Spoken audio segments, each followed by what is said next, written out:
साझेदारी है जी। और जहां तक हमारा सवाल है, मेरे को याद है मैं एनडीसी कोर्स कर रहा था 2000 में, तो रूस के जो एम्बेसडर थे वो आए, उन्होंने बोला कि हम हिंदुस्तान के सुपर पावर की तरह देखते हैं और अनफॉर्चुनेटली जो पाकिस्तान है वो एक कुत्ते की तरह आपकी पीछे वाली टांग को पकड़ रहा है। आप उसी से ड्रैग डाउन हो रहे हैं, आप उसमें से निकले। पाकिस्तान को और आपका कोई मिलाप नहीं है, यू आर मच बियॉन्ड। तो उसने तब, मैं 2000 की बात कर रहा हूँ, कि रशिया का जो उस समय जो एम्बेसडर था उसने भाषण दिया एनडीसी में आके कि हिंदुस्तान एक सुपर पावर है। आप अपने बाजार में जाएं, शहर में जाएं, कोई दुकान खाली नहीं है।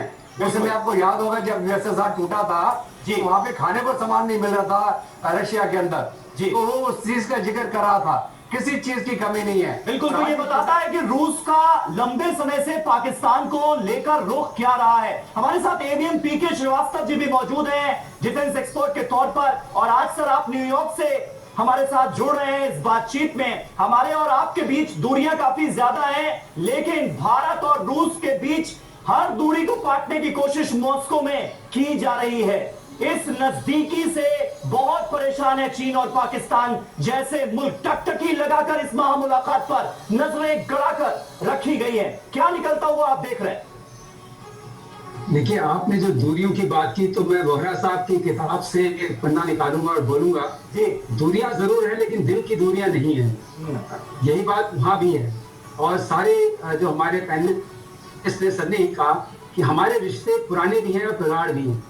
और एक बात और है कि एक बात जो निकल के आती है और जो मुखर होकर आती है वो ये है कि ये स्ट्रेटेजिक रिलेशनशिप है, ट्रांजैक्शनल नहीं है। आप किसी भी और देश का देखिए, उनके रिलेशनशिप ट्रांजैक्शनल है, वो टेम्पोरल है। किसी एक पर्टिकुलर टाइम फ्रेम में जरूरत है तो उस वक्त उनके साथ रिश्ते बने, और जब वो टाइम गुजर गया तो नई रिश्तों को पहचान मिल गई। पाकिस्तान के साथ वही है। यहाँ पर मैं पाकिस्तान और भारत का कोई मुकाबला या कोई कंपैरिजन नहीं करना चाहूंगा। दोनों देश एक अलग स्तर पर है। अब पाकिस्तान हमारे लिए कोई चुनौती नहीं है भाई, हमारे लिए किसी तरह के रिश्तों में कोई वो नहीं कर सकता है, जिसे कहते हैं मतभेद नहीं ला सकता है कि पाकिस्तान का ऐसा कुछ भी नहीं है जिसको लेकर के आप कहेंगे कि वो भारत से मुकाबला कर सकते हैं। आई बात, ये जो रिश्ते बन रहे हैं अभी, हम भी जानते हैं और बहुत अच्छी तरह जानते हैं। मैं तो एयरफोर्स का हूँ तो और भी अच्छी तरह से जानता हूँ कि हमारे जो एयरफोर्स की स्ट्रेंथ है, उस बहुत सारे इक्विपमेंट वो वहीं से आते हैं। उनकी स्पेस की सप्लाई है, जो भी लॉजिस्टिक्स है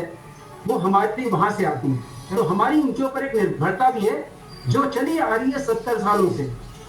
तो ये निर्भरता जो है वो और एक म्यूचुअल इंटरेस्ट भी है। और हमारा रुपी और रूबल में भी व्यापार होता है, और आज उस करीब 68 बिलियन डॉलर, 68 बिलियन डॉलर के ऊपर है वो खड़ा हुआ। ये अपने आप में बहुत बड़ी बात है। इन रिश्तों को आगे बढ़ाना और इस तरीके से रखना कि दूसरे इस बात को लेकर चिंता नहीं करें कि इनको या तो ये इनके साथ रिश्ता बनाए या उनके साथ बनाए। बिल्कुल। वो भारत उस दौर से मुझे लगता है सर कि भारत भी बाहर आया है, और खासकर वेस्टर्न कंट्रीज, अमेरिका जैसे देश। आप तो यूएस में इस वक्त, यूएस जैसे देश जो है वो उनको टॉलरेंट होना पड़ा। दीपक वोरा साहब, क्या आप मानेंगे, मतलब एक दौर था कि जब यूएस का प्रेसिडेंट आता था तो कई बार वो पहले पाकिस्तान जाता था, इस्लामाबाद, फिर वो दिल्ली आता था, दिल्ली आए तो फिर वो पाकिस्तान गए, और भारत को वो टॉलरेट करना पड़ता था। भारत की पॉलिसी को वो डिक्टेट करने की कोशिश अलग अलग तरीके से करते थे।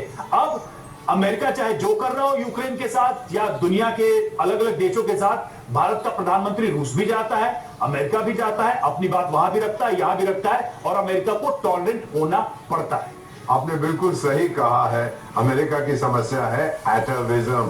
पुरानी बीती हुई दुनिया में वो लोग जीते हैं। आपको याद होगा यूक्रेन का जंग हुआ था तो 2 साल पहले उनके डिप्टी नेशनल सिक्योरिटी एडवाइजर आके कहते हैं आपको सपोर्ट करना है America, otherwise there will be consequences. अबे क्या कॉन्सिक्वेंसेस? टाइगर 2 झापड़ मार के हमने उसको भगा दिया, फिर उसकी नौकरी भी चली गई वॉशिंगटन में।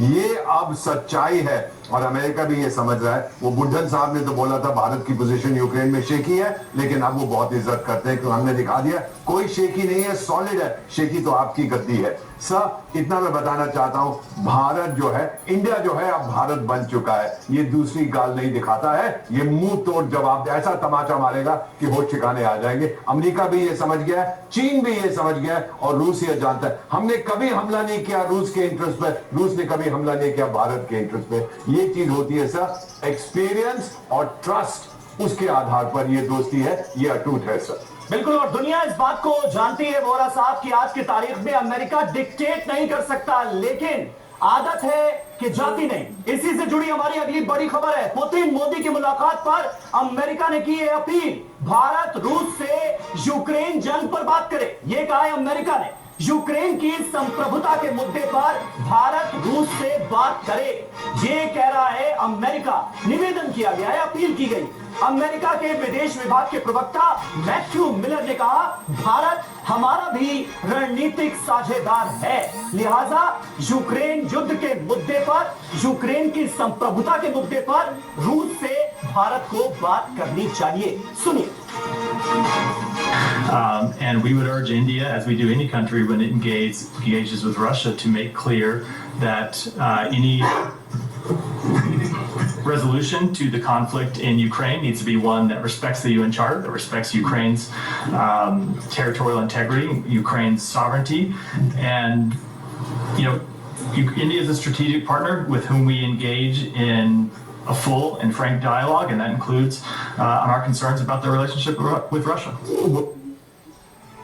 तो सुना आपने मोदी पुतिन की मुलाकात, अमेरिका की अपील। क्या है वो अपील, जरा उस पर भी गौर करें। देखिए, रूस से भारत यूक्रेन की संप्रभुता का मुद्दा उठाए, यानी अमेरिका चाहता है कि यूक्रेन के विषय पर भी भारत बात करे, खासकर जो सॉवरेनिटी है यूक्रेन की उसकी चर्चा करे। यूक्रेन जंग को लेकर भारत से ठोस समाधान की उम्मीद है। यूक्रेन की अखंडता, संप्रभुता पर यूएन के चार्टर का सम्मान हो। भारत हमारा रणनीतिक साझेदार है और चीन के सामने भारत शक्तिशाली भागीदार है। मैथ्यू मिलर, प्रवक्ता विदेश विभाग, उन्होंने ये बात कही है। मनीष, अमेरिका को अभी भी लगता है कि भारत ही वो एक ऐसा देश है जो मंच बना सकता है, जिस युद्ध को अमेरिका ने सुलगाया, जो पेच फंसाया पश्चिमी देशों के बीच, उसको सिर्फ सुलझाने का जो मंच है वो भारत ही क्रिएट कर सकता है। अभी भी उसे यही लगता है।